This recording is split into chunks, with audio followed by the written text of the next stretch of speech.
사랑하는 교우 여러분, 우리가 살고 있는 이 세상에는 이 우주로 보면은 약 2천억 개로 추산되는 무수한 별들이 하늘에 떠 있습니다. 별 이야기를 하니까 정호성 시인의 우리가 어느 별에서라는 시가 몇 구절 생각이 납니다. 우리가 어느 별에서 만났기에 이토록 서로 그리워하느냐? 우리가 어느 별에서 그리워하였기에 이토록 서로 사랑하고 있느냐? 우리가 어느 별에서 헤어졌기에 이토록 서로 별빛마다 빛나느냐? 우리가 어느 별에서 잠들었기에 이토록 새벽을 흔들어 깨우느냐? 이런 대목인데 이 시간에 메시지의 내용이 너무 심오할까 봐 가벼운 입김을 불어넣습니다. 여하튼 이 무수한 별들 중에 한 별이 바로 현재 우리가 살고 있는 지구지요. 그리고 이 지구라는 별밭에는 살아있는 것들로 구성된 생물계라는 거대한 군단이 있습니다. 생명체를 구분할 때는 통상 동물과 식물로 양분하는데 우선 동물만 보아도 현재 그 종류가 100만 종이 넘는다고 알려져 있습니다. 그 중에 곤충이 가장 많아서 80만 종이 넘고 어류가 약 2만 1,700종, 이 조류, 새 종류가 8,600종, 그리고 파충류, 벌레 종류가 6천여 종, 기타 양서류, 포유류가 약 7,000종입니다. 그리고 이 식물도 종류로 치면은 동물의 3분의 1에 불과하지만 그 엄청난 양은 온 세상을 다 뒤덮고 있습니다. 그러니까 지구는 거대한 동식물원이라고 해도 과언은 아니겠습니다. 게다가 동물이나 식물 등에 빌붙어 사는 미생물도 어마어마하지 않습니까? 그러나 이것들 중 어느 하나도 죽지 않고 영존하는 것은 아무것도 없습니다. 이 모든 것들에게 장명을 해서 이름을 붙여주고 또한 이것들을 관리하고 다스리는 만물의 영장인 우리 인간도 죽는 데는 매 한 가지요. 동물처럼 식물처럼 예외가 아닙니다. 그러니까 꽃은 피어도 고치고 사람은 나도 이윽고 죽습니다. 이렇게 죽는 것은 생명이 있는 것들에 피할 수 없는 운명이기도 합니다. 그런데는 우리가 생각할 때 죽는 데는 백약이 무효이고 죽는 길을 막을 자는 아무도 없습니다. 모든 희극은 결혼으로 끝나고 모든 비극은 죽음으로 끝난다더니 세상 만사가 죽으면 도리가 없습니다.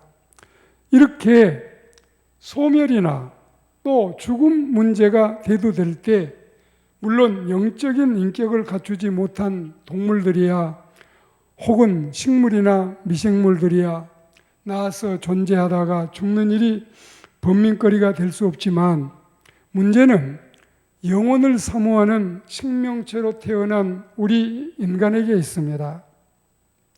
유독 우리 인간만이 짧은 생을 한탄하고 그리고 허망한 세월을 타박하면서 생의 유한함을 애달파하는 겁니다.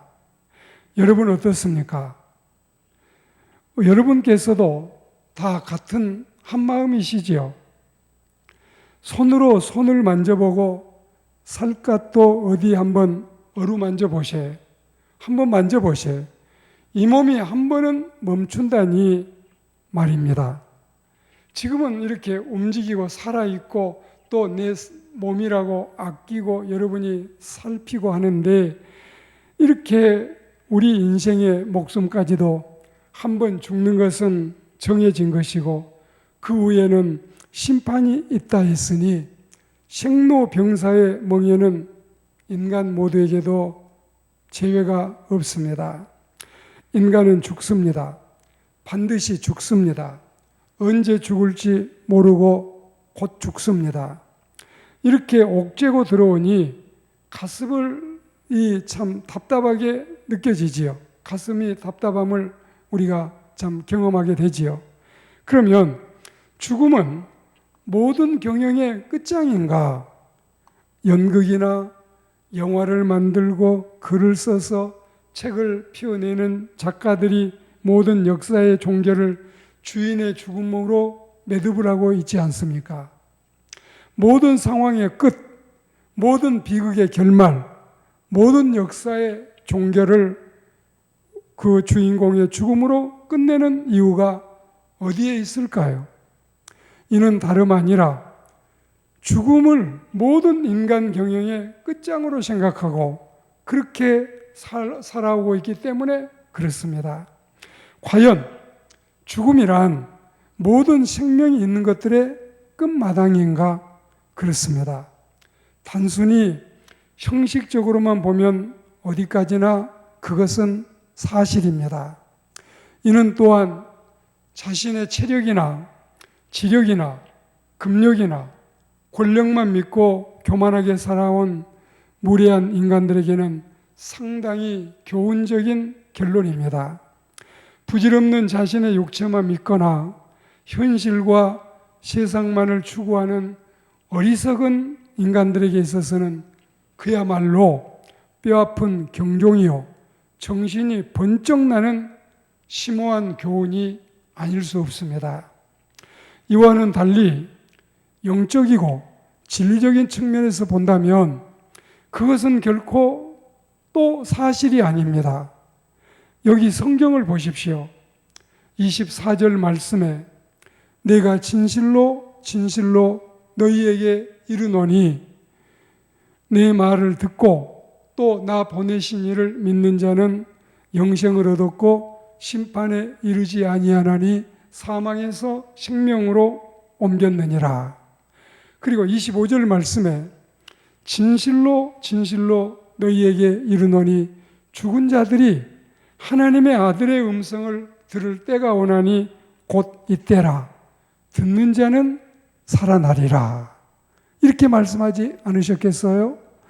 그러니까 한 번 죽는 것은 사람에게 정해진 것이고 그 후에는 심판이 있지만 이 히브리서 9장 27절 말씀도 성경에 우리가 이 말씀을 하나님의 말씀으로 받아들이고 있지만 그러나 그 말씀 속에 죽은 자들이 다시 살아난다는 내시의 소망을 선포하는 진리의 말씀도 이 안에 포함이 되어 있지 않습니까? 죽는다는 것만 두려워하지 말고 다시 살아날 수 있다는 부활의 소망을 우리가 여러분 믿어야 되지 않겠습니까? 이런 사람이 복 있는 사람이죠. 그리고 28절에 보시면 이를 놀랍게 여기지 말라. 무덤 속에 있는 자가 다 그의 음성을 들을 때가 오나니 그리고 29절에 선한 일을 행한 자는 생명의 부활로 악한 일을 행한 자는 심판의 부활로 나오리라. 이게 누구의 말씀인가요? 사람의 말입니까? 아니지요. 신실하신 하나님, 영원한 하나님의 진리의 말씀이지 않습니까? 변하지 않는 하나님의 말씀, 충분히 신뢰하고 믿을 수 있는 하나님의 말씀이지요. 이 하나님의 말씀이 죽었다가도 다시 살아날 수 있음을 밝히 말씀하고 계시지 않습니까? 그리고 또 있어요. 자, 요한복음 11장에 예수께서 이르시되 나는 부활이요 생명이니 나를 믿는 자는 죽어도 살겠고 무릇 살아서 나를 믿는 자는 영원히 죽지 아니하리니 이것을 내가 믿느냐. 자, 25절 26절에 이렇게 말씀했어요. 그러므로 죽음은 괴로운 일이요 죽음은 두려운 일이요 죽음은 슬픈 일일지는 몰라도 그것으로 모든 것의 끝장은 아니기 때문에 그래서 우리는 이 사실을 신앙으로 받아들이는 것입니다. 2020년 12월 5일 날 중앙일보 일면 첫머리에 예수 믿으면 천국서 영원히 산다? 예수는 그런 말을 한 적이 없다라고 썼는데 살펴보니까 그 신문 21면 도서 소개란으로 연결이 되어 있었습니다. 두렵고 황홀한 역사라는 파트어만의 이 책 선전 광고 기사였습니다. 큰 활자로 또 쓰기를 예수도 천국 지옥이 있다고 말한 적은 없다. 이런 억지 궤변을 늘어놓는 그 신문 기사를 보고 저는 웃음밖에 나오지 않았습니다. 변증학과 험증학적으로 조목조목 성경으로 답하고 진리를 알릴 수 있지만 상업적으로 책을 팔아먹기 위해서 혹은 신실한 하나님의 진리를 호도하려는 자들은 이미 완악한 심성으로 받아들이지 않기 때문에 하나님께 맡기는 길밖에 달리 도리가 또 있겠습니까? 자, 과연 우리는 죽었다가 살아날 수 있을까요? 우리가 먼저 죽음의 길을 살펴보도록 하겠습니다. 인간에게 죽음이 온 것은 그들에게 범죄 때문에 그 죄의 결과로 죄 때문에 죽음이 온 것입니다. 죄의 값은 사망이라는 하나님의 선언에 따라서 우리가 죽게 된 것입니다. 그리고 그때로부터 땅도 저주를 받은 것입니다. 아마 인간의 범죄로 말미암아 죽음이 왔기 때문에 세상에 속한 모든 우양과 짐승들, 공중의 새와 바다의 어족과 해로에 다니는 동물들, 산천, 초목들도 더불어 죽음의 저주 아래 놓이게 된 것입니다. 그러나 우리 예수님은 죄로 말미암아 죽게 된 인생들을 불쌍히 여기신 나머지 세상에 오셔서 십자가를 지시고 우리가 죽어야 할 죽음을 주님이 대신 죽으신 겁니다. 그렇다면 우리가 주님을 믿게 될 때 그의 죽으심은 곧 나의 죽음이요 그의 살으심은 곧 나의 삶이요 부활이다. 그가 죽으심으로 내가 죽지 않고 살게 되고 그가 살으심으로 나도 부활에 참여하게 되었다. 예수님의 죽음이라면 예수님의 부활 또한 우리 주님이 허락하신 것인데 어찌 우리가 이 죽음과 부활을 거역하거나 부인하거나 반대할 수 있겠습니까? 그러므로 우리가 우리의 이 육체가 죄값으로 한번 죽더라도 다시 사는 부활도 확실합니다. 확실해.